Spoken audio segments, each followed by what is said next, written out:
caiu Suna. Como era todo um felino inocente, acreditava que podia ter um bairro diferente. Da caixa eu voltei, e desse bairro eu cansei. A máscara esconde a revolta de um gato.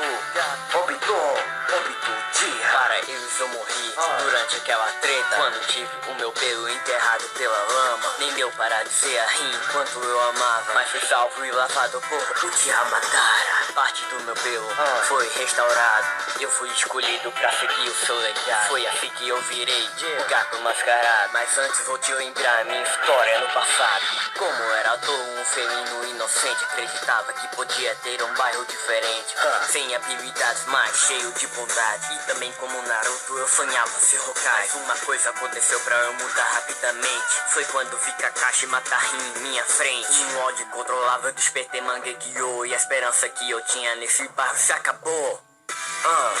Da caixa eu voltei, e desse bairro eu cansei. A máscara esconde a revolta de um gato. Óbito dia. Da caixa eu voltei, e desse bairro eu cansei. A máscara esconde a revolta de um gato. Óbito dia. De volta como Madara, me chame de Toby. Mantenho o segredo do meu verdadeiro nome, com seu plano em ação.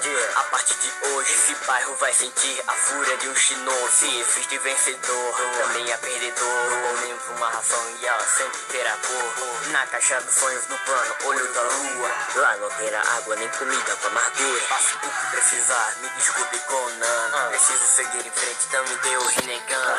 Eu não sou cachorro, não quero ser um louro. Só quero dormir na caixa que vai ser um estouro.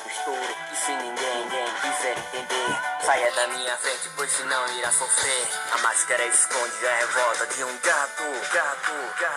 Óbito dia.